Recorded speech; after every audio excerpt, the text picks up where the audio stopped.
આરાધનામાં શિવલિંગનું વિશેષ સ્થાન છે, કારણ કે નિરાકાર શિવશંકરનું સાકાર સ્વરૂપ છે શિવલિંગ. પરંતુ શું તમે જાણો છો કે શિવલિંગ પણ અલગ અલગ સ્વરૂપ અને પદાર્થના હોય છે અને દરેકનું મહાત્મ્ય પણ અલગ અલગ છે. પાર્થિવ શિવલિંગથી લઈને પારદ, સ્ફટિક અને વિવિધ ધાતુમાંથી બનેલા શિવલિંગ સુધી કયા શિવલિંગનું શું મહત્વ છે, કઈ રીતે તેની પૂજા કરવામાં આવે છે અને વિવિધ શિવલિંગ સાથે કઈ આધ્યાત્મિક માન્યતાઓ જોડાયેલી છે, આવું જાણીએ વિવિધ શિવલિંગનું મહાત્મ્ય અને તેમની સાથે જોડાયેલા આધ્યાત્મિક રહસ્યો એસ્ટ્રોલોજર મોનાલી સોની પાસેથી.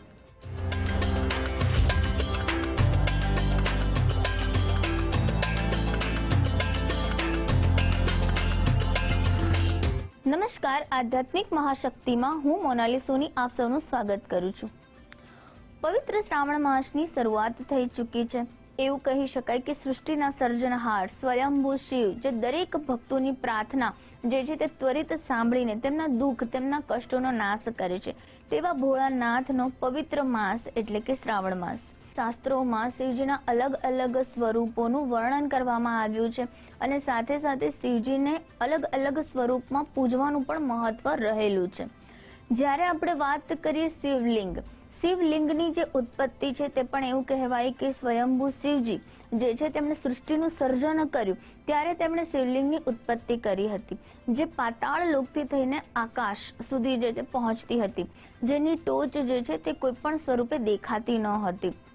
ત્યારે એવું કહી શકાય કે અનંત કાળ સુધી જે છે તે શિવજીનો વાસ રહેલો છે, એટલે કે શિવ જે છે તે અનાદિ છે. ત્યારે આપણે વાત કરીએ કે શિવજીના અલગ અલગ સ્વરૂપમાં જ્યારે આપણે પૂજવામાં આવે છે તેમાં ખાસ રીતે દરેક સ્વરૂપમાં શિવલિંગનું જે આકાર છે, જે નિરાકાર સ્વરૂપ જે છે તેનું પૂજન કરવાનું શાસ્ત્રોમાં વર્ણન કરવામાં આવ્યું છે.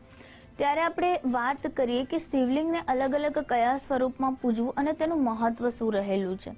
ત્યારે આપણે વાત કરીએ કે એક શિવજી જે સ્વયંભૂ પ્રગટ થયા છે. શિવજીની ઉત્પત્તિની વાત કરીએ તો સ્વયંભૂ શિવજી જે પ્રગટ થયેલા છે તે પોતાની જાતે પ્રગટ થયેલા છે, એટલે કે એક સ્વયંભૂ શિવજીનું જે સ્વરૂપ જે છે તે ઘણા, જે આપણે એવું કહી શકાય કે આપણા 12 જ્યોતિર્લિંગમાં પણ તેનું મહત્વ જે છે તે દર્શાવવામાં આવ્યું છે. ત્યારબાદ આપણે વાત કરીએ તો શિવજીનું એવું કહી શકાય કે ઋષિ દેવો દ્વારા જે સર્જિત જે તેમનું સ્વરૂપ છે તે લિંગની વાત કરીએ તો તે શિવલિંગ એવું કહેવાય કે ઋષિ મુનિઓ દેવો દ્વારા જે છે તેનું સ્થાપત કરવામાં આવે છે, તેને દેવલિંગ તરીકે પણ ઓળખવામાં આવે છે.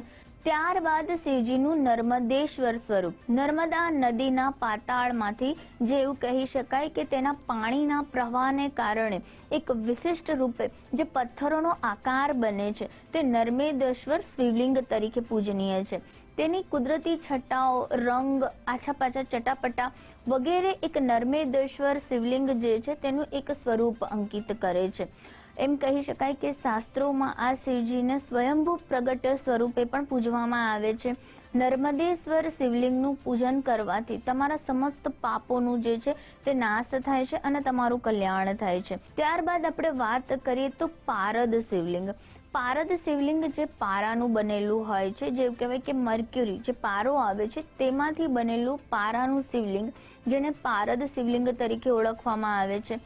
પારદ શિવલિંગની મહત્વતા તેની અંદર જ રહેલી છે. જેવી રીતે એવું કહી શકાય કે તેને ઔષધીય સ્વરૂપે પણ અને તાંત્રિક સ્વરૂપે પણ પારદ જે શિવલિંગ છે તેની પૂજા કરવામાં આવે છે. પારદ શિવલિંગ એવું કહી શકાય કે તે તમારા મનની ઈચ્છાઓને સ્વયંભૂ શિવજી સમક્ષ પ્રગટ કરે છે અને ત્વરિત જ તમારી મનની ઈચ્છાઓ, તમારી સમસ્ત મનોકામના પૂર્ણ થાય તે માટે પારદ શિવલિંગનું પૂજન શાસ્ત્રોમાં વર્ણન કરવામાં આવ્યું છે.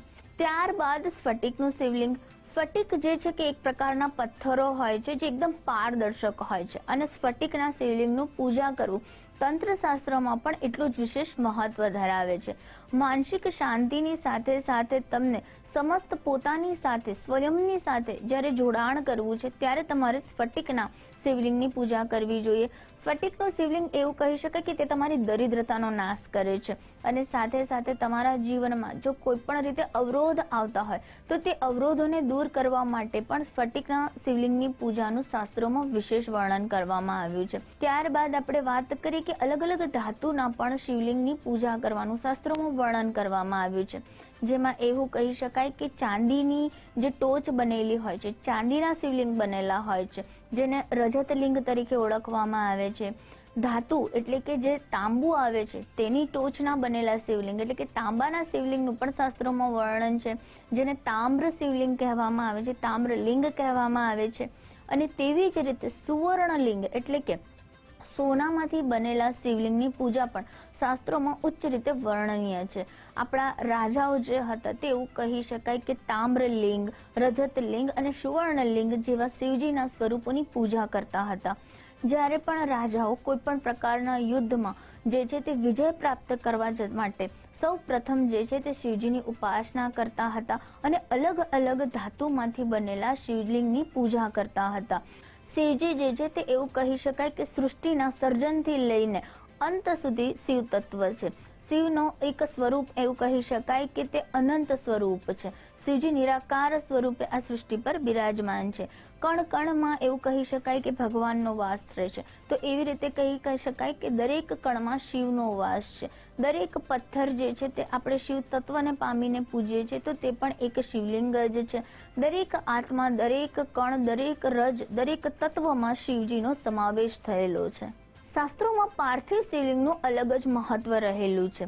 પાર્થિવ શિવલિંગ એટલે કે મનુષ્ય જાતે માટીમાંથી શિવલિંગનું સ્વરૂપ બનાવે છે, શાસ્ત્રયુક્ત તેની પૂજા આરાધના કરે છે અને ત્યારબાદ ફરી નદીના વહેતા પાણીમાં તેને વિસર્જિત કરી દે છે. એવું કહેવામાં આવે છે કે જ્યારે વ્યક્તિ દરેક પ્રકારની દિશાઓથી, દરેક પ્રકારની મુસીબતોથી કંટાળી જાય છે, તેને કોઈ રસ્તો નથી મળતો, ત્યારે પાર્થિવ શિવલિંગનું પૂજન કરવું પણ શાસ્ત્રોમાં ઉચ્ચ માનવામાં આવ્યું છે. આ એક શિવજીનો એવો ઉપાય છે કે એવું કહી શકાય કે શિવ પરંપરામાં આપણને એક એવું શિવજી દ્વારા સૂચિત કરવામાં આવ્યું છે કે જ્યારે પણ વ્યક્તિ પાર્થિવ શિવલિંગની પૂજા કરે છે એટલે કે જે તત્વ પૃથ્વીમાંથી આપણને પ્રાપ્ત થયું છે અને તેને પાણીમાં વિસર્જિત કરવું એટલે કે ફરી પાછું પૃથ્વી તત્વમાં જ તેને વિસર્જિત કરી દેવું, આ જે પાર્થિવ સ્વરૂપનું જે વર્ણન કરવામાં આવ્યું છે શાસ્ત્રોયુક્ત, તેને એવું કહી શકાય કે તે દરેક પ્રકારના કષ્ટ, દરિદ્રતા, દુઃખને દૂર કરનારો ઉપાય છે. પાર્થિવ શિવલિંગનું પૂજન પણ શાસ્ત્રોમાં ખૂબ જ મહત્વ ધરાવે છે. ખૂબ જ ઉચ્ચ અને ખૂબ જ પૂજનીય રીતે શાસ્ત્રોમાં પાર્થિવ શિવલિંગની પૂજા અર્ચનાનો વિશેષ રીતે ઉલ્લેખ કરવામાં આવ્યો છે. શિવલિંગ સ્વરૂપે જ્યારે શિવજી બિરાજમાન થાય છે ત્યારે એને એવું કહી શકાય કે તેની એક પેઠિકા એટલે કે યોનિ સ્વરૂપમાં શિવલિંગની ઉત્પત્તિ કરવામાં આવી છે. એટલે કે શિવ અને શક્તિ બંને એક જ છે, બંનેનું એક રીતે જ પૂજન કરીએ છીએ. શિવની સાથે શક્તિ અને શક્તિની સાથે શિવ અભેદ છે. જે પણ વસ્તુ આપણી આજુબાજુ છે, આપણી અંદર છે, તે દરેકે દરેક શિવ તત્વનો એક ભાગ છે. જે રીતે શિવજીએ શિવ અને શક્તિનું સ્વરૂપ ધારણ કર્યું છે, શિવલિંગની ઉત્પત્તિ જે કહેવાય કે શક્તિની સાથે બિરાજમાન થયેલા છે, તેવા શિવનું પરમ તત્વ પામવું અભેદ છે. માટે શ્રાવણ મહિનામાં વિશેષ રીતે શિવજીના અલગ અલગ સ્વરૂપોની જે છે પૂજા અર્ચના કરવાનું પણ મહત્વ અલગ જ રહેલું છે. શ્રાવણ માસને આપણે એવું કહી શકાય કે ખૂબ જ શિવજીનો પ્યારો, ખૂબ જ મનપસંદ, તેમનો પવિત્ર શ્રાવણ માસ છે જે શિવજીને ખૂબ જ પ્રિય છે. માટે શિવજીને પ્રસન્ન કરવા માટે શ્રાવણ માસમાં અલગ અલગ રીતે આપણે પૂજા અર્ચના કરતા હોઈએ છીએ. શાસ્ત્રોમાં પણ શ્રાવણ માસનું વિશેષ મહત્વ દર્શાવવામાં આવ્યું છે. શ્રાવણ માસમાં આવતા વિશેષ તહેવારોને પણ આપણે ખૂબ જ ધામધૂમથી અને પવિત્રતાની સાથે આપણે ઉજવતા હોઈએ છીએ. એવું કહી શકાય કે આ માસે પાર્વતી માતા જે છે તે પાર્વતી માતાએ પણ શિવજીને પ્રસન્ન કરવા માટે શ્રાવણ માસની પસંદગી કરી હતી. શ્રાવણ માસના પ્રથમ સોમવારથી જ જે છે તે પાર્વતી માતાએ શિવજી માટે તપસ્યા કરી હતી. વર્ષો સુધી તપસ્યા કરીને મનપસંદ વર એટલે કે શિવજીને પ્રાપ્ત કરવા માટે તેમણે અડગ તપસ્યા કરી અને ત્યારબાદ શિવજીને પ્રસન્ન કર્યા અને પોતાના પતિ સ્વરૂપે તેમનો સ્વીકાર કર્યો.